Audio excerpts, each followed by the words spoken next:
नमस्कार। 10 बजे रात पूरे दिन की बात में आप सभी दर्शकों का बहुत स्वागत है। मैं हूं राहुल सौमित्र और खबर भोपाल से है। बड़ी खबर है पाकिस्तान समर्थित, आपको बता दें पाकिस्तान समर्थित गजवाए हिंद मॉड्यूल के मामले में मध्य प्रदेश के देवास जिले में एनआईए ने छापा मारा है।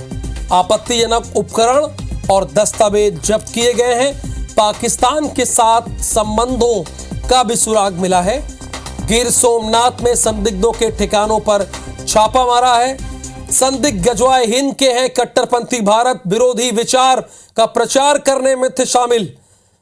ताहिर की गिरफ्तारी के बाद एनआईए ने दर्ज की थी एफआईआर। मरगूब अहमद दानिश उर्फ ताहिर की गिरफ्तारी के बाद फुलवारी शरीफ पुलिस ने ताहिर को अरेस्ट किया था। 14 जुलाई 2022 को पटना से किए गए थे गिरफ्तार। बड़ी खबर है। इस बीच एक बड़ी खबर 10 बजे रात पूरे दिन की बात में पाकिस्तान समर्थित गजवाए हिंद मॉड्यूल के मामले में मध्य प्रदेश के देवास जिले में एनआईए ने छापा मारा है। आपत्तिजनक उपकरण और दस्तावेज जब्त किए गए हैं। पाकिस्तान के साथ संबंधों का भी सुराग मिला है। गिर सोमनाथ में संदिग्धों के ठिकानों पर छापा मारा है। संदिग्ध गजवाए हिंद के हैं, कट्टरपंथी भारत विरोधी विचार का प्रचार करने में ये शामिल थे। पाकिस्तान समर्थित गजवाए हिंद मॉड्यूल के मामले में एक बड़ा अपडेट है। मध्य प्रदेश के देवास जिले में एनआईए ने छापा मारा है। आपत्तिजनक उपकरण और दस्तावेज जब्त किए गए हैं। एक बड़ी और अहम खबर, पाकिस्तान के साथ संबंधों का भी सुराग मिला है। और अब देवास के बाद अपने दर्शकों को ग्वालियर लेके चलते हैं, क्योंकि दो गुटों में गैंगवार हो गया है। गैंगवार के दौरान गोलियां चली हैं। मेन बाजार मयूर मार्केट में गैंगवार हुआ है। एक युवक के सर में गोली लगी है। गोली लगने से युवक घायल हुआ है। घायल को हॉस्पिटल में एडमिट करा दिया गया है। पुराने विवाद को लेकर गोलियां चली है। दोनों पक्षों पर कई मामले दर्ज है। एफआईआर दर्ज कर आरोपी की तलाश में पुलिस जुटी है। थाटीपुर थाना क्षेत्र की घटना है। पुलिस की कार्यशैली पर सवाल उठ रहे हैं।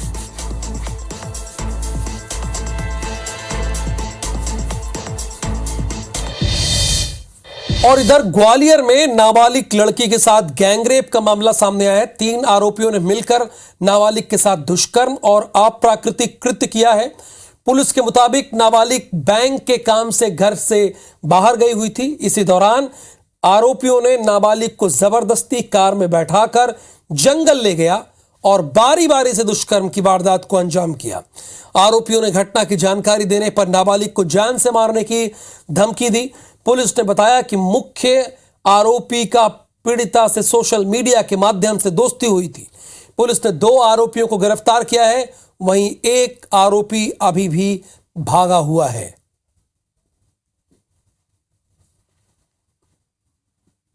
थाना पुरानी छावनी क्षेत्र में एक महिला फरियादिया द्वारा शिकायत की गई है कि उसके साथ कुछ लोगों द्वारा दुष्कर्म किया गया है। चूँकि घटना स्थल मोती झील वाटर प्लांट के पास का बता रही है। महिला की रिपोर्ट पर से एफआईआर पंजीकृत कर रही है। पुलिस आरोपियों की तलाश कर रही है। इसीलिए बार बार कहा जाता है किसी अनजान व्यक्ति से मित्रता मत कीजिए। सोशल मीडिया के माध्यम से मित्रता हुई थी। इधर बीते शनिवार तड़के सुबह केशखाल क्षेत्र के अंतर्गत एक गांव में कुछ दरिंदों ने रेप की वारदात को अंजाम दिया। मासूम आदिवासी बच्ची का रेप कर युवक वहां से भाग गए। रिपोर्ट दर्ज होने के बाद कोंडागांव पुलिस अधीक्षक के निर्देश पर केशकाल के एसडीओपी टीआई समेत आधा दर्जन पुलिस टीम गठित करके जांच में जुट गई है। वहीं दूसरी ओर पुलिस घटनास्थल पहुंचकर गंभीरता पूर्व जांच कर रही है। केशकाल एसडीओपी का कहना है कि जल्द से जल्द आरोपियों को गिरफ्तार किया जाएगा। केशकाल थाना क्षेत्र अंतर्गत एक गांव से शर्मनाक घटना सामने आई है। आपको बता दें कि जो बीते दिन शनिवार तड़के सुबह 5 बजे एक गांव के नाबालिग 2 लड़कियां घूमने निकले थे। उसी दौरान 2 बाइक में नकाब पोस्ट जो 6 लोग सवार होकर पहुंचे थे, उन लड़कियों को किसी तरह पकड़ने का प्रयास किया और उन लड़कियों के साथ जिसमें एक लड़की को पकड़कर छेड़खानी करने का भी प्रयास किया था, लेकिन अपने आप को छुड़ाकर उनके चंगुल से भाग गई थी। लेकिन वहीं जिस लड़की को पकड़े थे वो उसके साथ एक व्यक्ति ने दुष्कर्म किया, जिसके बाद वो दुष्कर्म करने के बाद सभी जो आरोपी थे वो फरार हो गए। किसी तरह लड़की घर पहुंचकर अपने परिजनों को शिकायत किया। परिजनों को शिकायत करने के बाद वे केशकाल थाना पहुंचकर लिखित आवेदन दिए, जिस पर केशकाल पुलिस ने तत्काल एक्शन लेते हुए केशकाल एसडीओपी, केशकाल टीआई और वह अन्य टीम गठित कर तत्काल घटनास्थल पहुंचे। वह आसपास पूरे क्षेत्र में छानबीन कर रहे हैं और केशकाल पुलिस का कहना है कि जल्द ही उन आरोपी को गिरफ्तार करेंगे। हम इस वक्त केशकाल थाने में हैं, लेकिन थाने में कोई भी कुछ अधिकारी नहीं होने के कारण उनसे बात नहीं हो पाई है। लेकिन फोन के माध्यम से जब केशकाल एसडीओपी से संपर्क है तो उनका एक कहना है जल्द ही आरोपी को पुलिस गिरफ्तार कर लेगी। प्रकाश नाग, IBC 24, केशकाल। मध्य प्रदेश के शहडोल में रेत माफिया बेलगाम हो गए हैं। आरोपियों ने एक पटवारी को ट्रैक्टर से कुचलकर मार डाला। इसके बाद से पुलिस प्रशासन में हड़कंप मचा हुआ है। आरोपी के खिलाफ 30,000 रुपए का इनाम का ऐलान कर दिया है पुलिस ने। यानी वो खुद पकड़ नहीं पा रही है और वो चाह रही है कि जनता में से कोई पकड़ ले और उन तक ले आए और वो आराम से थाने में बैठे रहें और उसके बाद वो 30,000 रुपए दें। रेत माफिया बेलगाम, पटवारी को ट्रैक्टर से रौंदा, प्रशासन को सीधी चुनौती। कब होगा सख्त एक्शन? मध्य प्रदेश के शहडोल में रेत माफिया ने एक पटवारी को ट्रैक्टर से कुचलकर मार डाला। घटना शनिवार देर रात करीब 11:45 की। पटवारी प्रसन्न सिंह अपने 3 साथियों के साथ देवलोन थाना क्षेत्र के गोपालपुर स्थित सोन नदी आश्रम घाट में रेत का अवैध खनन रोकने गए थे। इस दौरान पटवारी ने एक ट्रैक्टर को भी पकड़ लिया। इसके बाद आरोपी ने भागने के फिराक में ट्रैक्टर को पटवारी के ऊपर चढ़ा दिया, जिससे उनकी मौके पर ही दर्दनाक मौत हो गई। एडीजीपी डीसी सागर ने आरोपी के खिलाफ 30,000 का इनाम घोषित किया है। पुलिस ने फिलहाल एक आरोपी को गिरफ्तार कर लिया है। उससे पूछताछ में सरगना का नाम सामने आ सकता है। पूरे प्रकरण में रात से ही 3 थानों की पुलिस मौके पर है और शव को भी उठवाकर पीएम के लिए भेजा जा चुका था रात में ही। और जो मुख्य आरोपी था उसको भी हमने राउंड अप कर लिया है। साथ ही प्रकरण भी दर्ज हो चुका है। माननीय एडीजी साहब के द्वारा रात में ही इसमें 30,000 रुपए का इनाम भी घोषित कर दिया गया था आरोपी पर। और जो ट्रैक्टर था जिससे ये घटना कारित की गई थी वो ट्रैक्टर भी जब्त कर लिया गया है। और अगर इसमें अन्य भी आरोपी होंगे तो उनकी भी गिरफ्तारी शीघ्र की जाएगी। शहडोल में जून महीने के बाद रेत ठेका कंपनी का रेत टेंडर खत्म हो चुका है। इसके बाद रेत माफिया पूरे जिले में सक्रिय हो गए। कलेक्टर वंदना वैद्य के मुताबिक अवैध उत्खनन के खिलाफ लगातार कार्रवाई की जा रही है। इसी कड़ी में पटवारी प्रसन्न सिंह देर रात रेत घाट पर एक्शन के लिए पहुंचे थे। देवहारी में बुढ़वा क्षेत्र में अवैध के रेत उत्खनन के लगातार मामले सामने आ रहे थे और इसकी शिकायतें प्राप्त हो रही थी। इसलिए 23 तारीख को राजस्व खनिज ने और पुलिस अधीक्षक के साथ में वहां पर निरीक्षण किया गया और 24 और 25 को बड़ी बड़ी रेत की जब्ती की गई। और 25 तारीख की रात को 8:30 बजे तक एसडीएम, खनिज अधिकारी और पुलिस के जवान वहां पे मौके पे थे और उन्होंने वहां पर जब्ती की गई। प्रशासन के दावों से उलट रेत माफिया किस कदर बेलगाम हो गए हैं, पटवारी की हत्या इसका एक उदाहरण है। बहरहाल बेखौफ रेत माफिया पर लगाम कसी जाएगी या फिर अवैध कारोबार यूं ही चलता रहेगा, ये एक बड़ा सवाल है। निर्मल कुमार जायसवाल, IBC 24, शहडोल। जबलपुर के गोसलपुर थाना क्षेत्र में शादी घर से 15 लाख रुपयों से भरा बैग पार कर दिया गया। तिलक के कार्यक्रम के दौरान पैसों से भरा बैग पार हुआ। घर में लगे सीसीटीवी फुटेज में 2 लड़कियां संदिग्ध देखी गईं, जिसके एक लड़की साफ तौर पर बैग लेकर जाती देखी जा रही है। यह आशंका जताई जा रही है कि ये दोनों लड़की पैसों से भरा बैग लेकर गईं। फिलहाल मामले की जांच की जा रही है।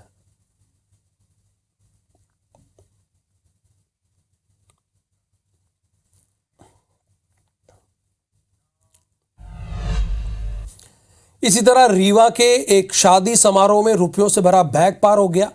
चोर ने 3,20,000 रुपयों से भरे बैग को पार कर दिया।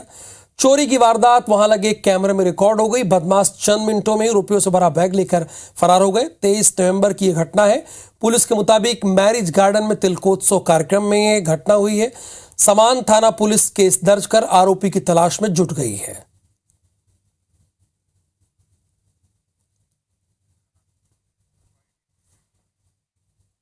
ये 1-2 दिन पहले जो है रात में आशियाना मैरिज गार्डन में एक तिलक का कार्यक्रम था। इसी दौरान उस कार्यक्रम में एक तीसरा व्यक्ति जो बदमाश रहा होगा शामिल था। उसको किसी ने गैस नहीं किया। जब ये लोग बैग को रख करके फ़ोटो वगैरह खिंचवाने लगे, उसी दौरान उस बैग को एक लड़के के द्वारा पार कर दिया गया। लोग विवेचना कर रहे हैं। रायपुर के तेली बांधा मरीन ड्राइव तालाब में एम्स की एक नर्स की डेड बॉडी मिली है। मॉर्निंग वॉक करने पहुंचे लोगों ने शव को तैरते देखा तो इसकी सूचना पुलिस को दी।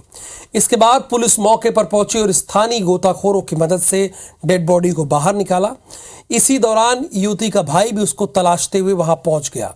उसने पुलिस को बताया कि आज सुबह करीब 4 बजे मॉर्निंग वॉक कहकर बहन दीक्षा चौहान घर से निकली थी, लेकिन काफी समय बाद भी जब वो घर वापस नहीं पहुंची तो उसको तलाशने के लिए निकले। बता दें कि मृतका उत्तराखंड के देहरादून की रहने वाली थी। पुलिस को मौके से कोई सुसाइड नोट या मोबाइल नहीं मिला है। फिलहाल तेली बांधा थाना पुलिस ने मामले को दर्ज कर लिया है और जांच कर रही है। रायगढ़ में एक युवक बेटिंग ऐप की वजह से 56,000 रुपए उधारी में डूब गया। उधारी चुकाने के लिए ओड़पुर के रहने वाले 26 साल के युवक गोविंद ने अपनी झूठी अपहरण की कहानी बनाई। खुद अपहरण किए जाने की सूचना देते हुए अपने परिजनों को कॉल किया और बार बार 80,000 रुपए की फिरौती के लिए अपने ही भाई और पिता को कॉल करने लगा। घबराए परिजनों ने पुलिस को इस बात की पूरी जानकारी दी, जिसके बाद पुलिस ने युवक को इंदौर से बरामद कर लिया। किडनैप करके चोर लोग ले गए, 2 लोग 4 व्हीलर में, और जिसके बाद मेरे पास कॉल आया और उसने बोला कि तू जल्दी से पापा से मेरी बात करवा दे। जिसके बाद मैं तुरंत यहाँ पर बेर हाउस आया। जिसके बाद उसने फिर मेरे पास कॉल किया कि तू मुझे पैसे डलवा, 80,000 डलवाने की बोली। जिसके बाद फ़ोन काट दिया।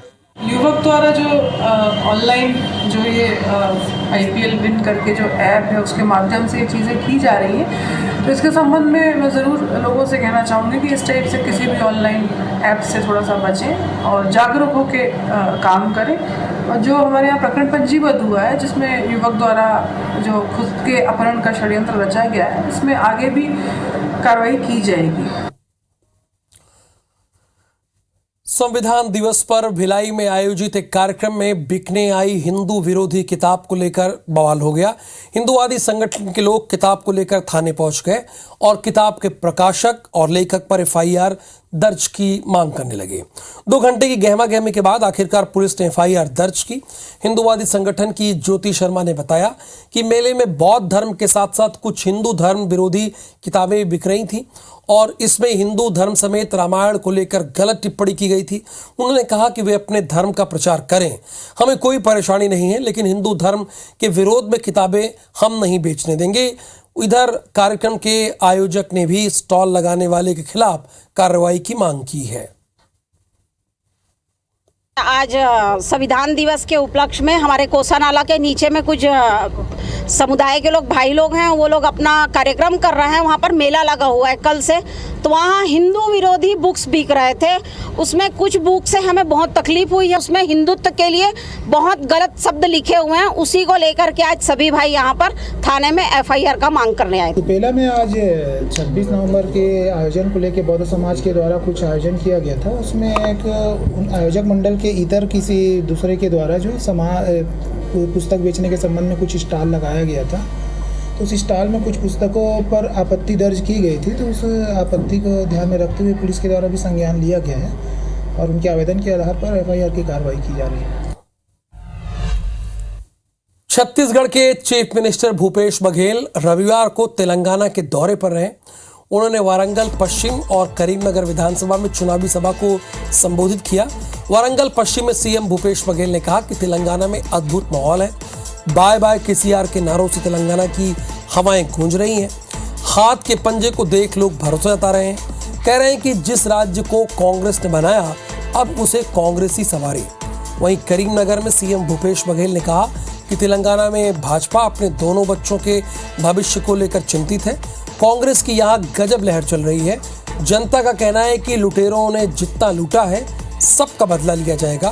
कांग्रेस यहाँ पूर्ण बहुमत के साथ सरकार बना रही है।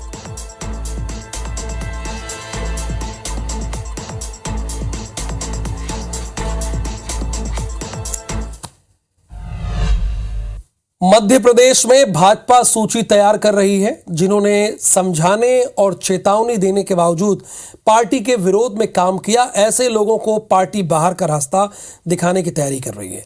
सभी अध्यक्ष और भाजपा प्रत्याशियों से कहा गया है कि उनके क्षेत्र में जिन लोगों ने पार्टी के विरोध में जाकर काम किया है, उनकी सूची बहुत जल्द तैयार कीजिए, मतगणना के पहले भेजें। भाजपा ने बागी होकर चुनाव लड़ने वाले इंदौर संभाग के खंडवा से हर्ष सिंह चौहान को 6 साल के लिए पार्टी से बाहर निकाल दिया है। कांग्रेस भी इस तरह से शक्ति दिखा चुकी है, लेकिन भाजपा में कुछ ऐसे नेता भी रहे जिन्होंने चेतावनी देने के बावजूद पार्टी विरोधी गतिविधियों में हिस्सा लिया और प्रत्याशी के लिए या तो प्रचार नहीं किया या फिर उनके विरुद्ध चोरी छिपे काम किया। चूंकि अभी नगर अध्यक्ष गौरव रणदिवे चुनाव प्रचार में तेलंगाना गए हुए हैं, इसलिए उनके 28 नवंबर के आने के बाद ही सूची फाइनल करके भोपाल भेजी जाएगी। वहीं ग्रामीण क्षेत्र की सूची बनाने का काम चल रहा है।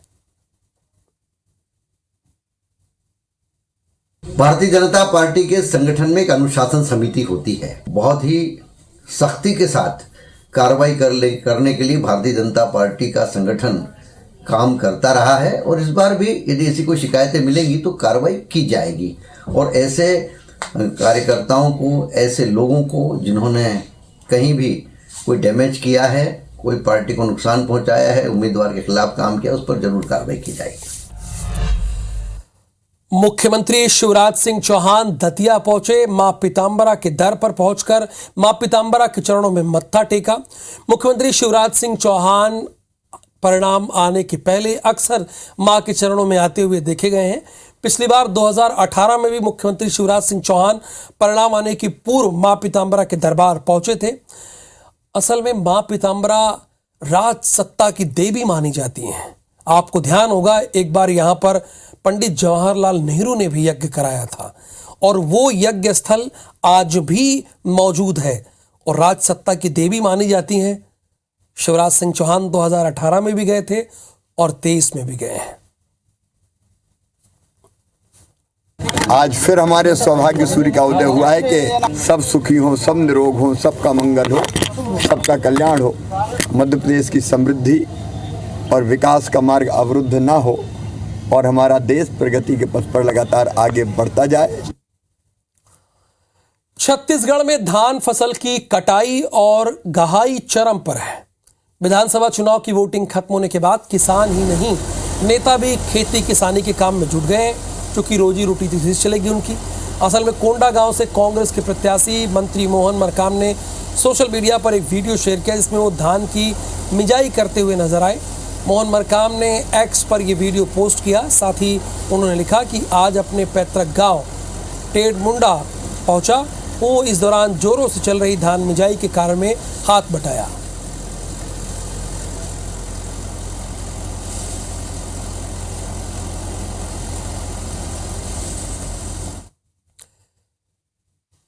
तो जैसा कि आप जानते हैं, छत्तीसगढ़ में मतदान खत्म हो चुका है, 10 दिन हो गए, लेकिन सियासी दलों के बीच आरोप प्रत्यारोप जारी है।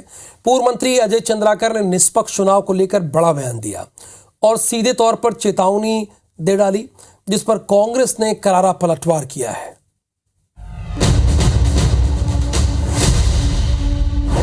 छत्तीसगढ़ में मतदान तो खत्म हो गया है, लेकिन सियासी दलों के बीच तकरार अभी भी जारी है। पूर्व मंत्री अजय चंद्राकर ने निष्पक्ष चुनाव को लेकर बड़ा बयान दिया। अजय चंद्राकर ने कहा कि आदर्श आचार संहिता उल्लंघन को लेकर शिकायत के बावजूद निर्वाचन आयोग ने कोई कार्रवाई नहीं की है। ऐसे में भाजपा भारत के मुख्य निर्वाचन आयुक्त से शिकायत करेगी। उन्होंने ये भी कहा कि मुख्यमंत्री भूपेश बघेल के निर्वाचन आयोग पर अमर्यादित टिप्पणी का भी स्पष्टीकरण दिया गया, लेकिन हमारी शिकायतों पर कार्रवाई नहीं हो रही है। स्थानीय प्रशासन केयरटेकर मुख्यमंत्री के दबाव में है। कार्रवाई नहीं करने वाले कलेक्टर और एसपी याद रखें, 3 दिसंबर को भाजपा की सरकार बन रही है। इस बयान पर पलटवार करते हुए कांग्रेस के संचार प्रमुख सुशील आनंद शुक्ला ने कहा कि छत्तीसगढ़ की जनता ने भाजपा को नकार दिया है, इसलिए अब बौखलाहट में अधिकारियों को धमकी देने में उतर आए हैं। कांग्रेस इसकी शिकायत निर्वाचन आयोग में करेगी। चुनाव प्रचार बंद हो जाता है, उस दौरान भी गाजे बाजे जुलूस झंडे के साथ मुख्यमंत्री जी ने चुनाव प्रचार किया। केयर टेकर मुख्यमंत्री के दबाव में जो जिम्मेदार लोग हैं, कलेक्टर्स हैं या एसपी हैं, जहां पे शिकायतें हुई वहां पे जानबूझ के कार्रवाई नहीं कर रहे हैं। और ऐसे अधिकारी जो जानबूझ के कार्रवाई नहीं कर रहे हैं, याद रखें कि लोकतंत्र में सरकारें स्थायी नहीं होती। भारतीय जनता पार्टी चुनाव हार गई है। हार की बौखलाहट में भारतीय जनता पार्टी के नेता अधिकारियों को धमकाने पर उतर आए हैं। निश्चित तौर पर उसकी कांग्रेस पार्टी शिकायत करेगी। इसके साथ ही महतारी वंदन के चुनावी वादे पर भी कांग्रेस और भाजपा के नेता आमने सामने हैं। पूर्व मंत्री अजय चंद्राकर ने कड़े लफ्जों में कहा कि भाजपा की महतारी वंदन योजना से कांग्रेस की हालत खराब है, इसलिए कांग्रेस को महिलाओं के लिए दोबारा वादा करना पड़ा।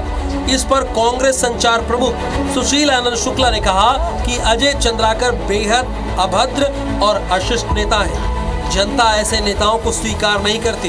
उन्होंने कहा कि भाजपा नेता महिलाओं से महतारी वंदन के नाम से गलत फॉर्म भी भरवाए हैं। महतारी वंदन योजना से कांग्रेस की पेंट गीली हो गई, समझ रहे हैं। तब उसके बाद वो रक्षात्मक होने लगे और बकवास करने लगे। अजय चंद्राकर दरअसल बेहद ही अभद्र और अशिष्ट नेता हैं। राजनीति में ऐसे नेताओं को जनता अस्वीकार करती है, अब पूर्व की जनता ने अस्वीकार कर भी दिया है। महतारी वंदन भारतीय जनता पार्टी के महिलाओं को प्रलोभन करने की योजना थी, जिसमें उन्होंने गलत तरीके से महिलाओं से फॉर्म भी भरवाए। कांग्रेस पार्टी की छत्तीसगढ़ में सरकार आ रही है और गृह लक्ष्मी योजना के तहत महिलाओं को 15,000 वार्षिक मिलने वाला है। जुबानी हमलों के बीच अब सभी को 3 दिसंबर का इंतजार है, जब ईवीएम से जनता का फैसला सबके सामने आएगा। सौरभ सिंह परिहार, IBC24 रायपुर।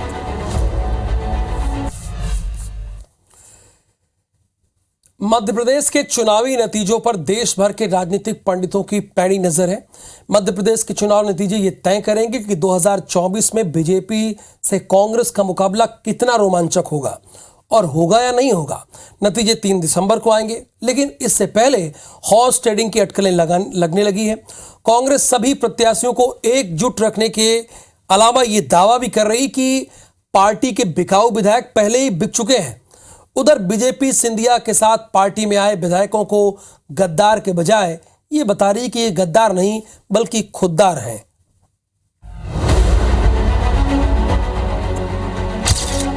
मध्य प्रदेश की नई सरकार ईवीएम में लॉक हो चुकी है और काउंटिंग का काउंटडाउन शुरू हो चुका है, लेकिन कांग्रेस को नतीजों के पहले एक अनचाहा डर सता रहा है। कांग्रेस को लगता है कि अगर दमदार नंबर नहीं आए तो सरकार बनाना मुश्किल हो सकता है। असल में कांग्रेस को साल 2020 में सिंधिया ने जो झटका दिया है वो कांग्रेस अब तक भूल नहीं पाई है। कांग्रेस को तो ये भी शक है कि बीजेपी नंबर गेम में कांग्रेस के नजदीक रही तो हॉर्स ट्रेडिंग तय है। इसलिए कांग्रेस लीडरशिप ने अपने प्रत्याशियों को पार्टी के प्रति वफादार रहने की नसीहत देना अभी से शुरू कर दिया है। जाहिर है इसी डर की वजह से कांग्रेस ने प्रत्याशियों की ट्रेनिंग वर्कशॉप के जरिए सभी प्रत्याशियों को पार्टी के प्रति निष्ठा की भी याद दिलाई। नेता प्रतिपक्ष डॉक्टर गोविंद सिंह का दावा है कि अब कांग्रेस पार्टी में बिकने वाला विधायक नहीं रहा। गोविंद सिंह ने सिंधिया पर तंज कसते हुए ये तक कह दिया कि सिंधिया के सारे गुलाम अब बीजेपी में चले गए। कांग्रेस पार्टी में ठोस मजबूत कार्यकर्ता निष्ठावान बचे हुए हैं, जो बिकाऊ थे, जिनका चाल चलन चेहरा ठीक नहीं था, वो सब भारतीय जनता पार्टी की शरण में चले गए हैं। कांग्रेस में एक भी विधायक इधर से उधर होने वाला नहीं है।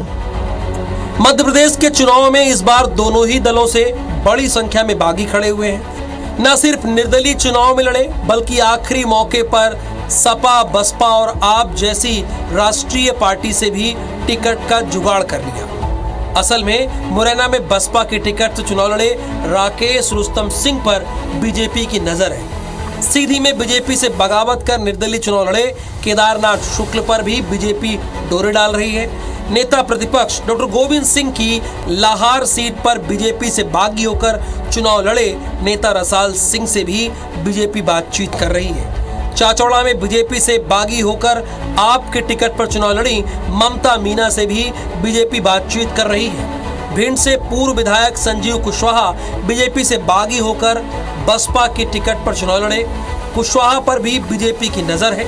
टीकमगढ़ में बीजेपी के बागी के श्रीवास्तव से बीजेपी पुराने रिश्तों का हवाला दे रही है। राजनगर सीट पर कांग्रेस के विक्रम सिंह, नाती राजा और बीजेपी के अरविंद पटेरिया की लड़ाई को बसपा के घासीराम पटेल ने त्रिकोणी बना दिया है। बीजेपी यहां के परिणाम पर नजर बनाए है।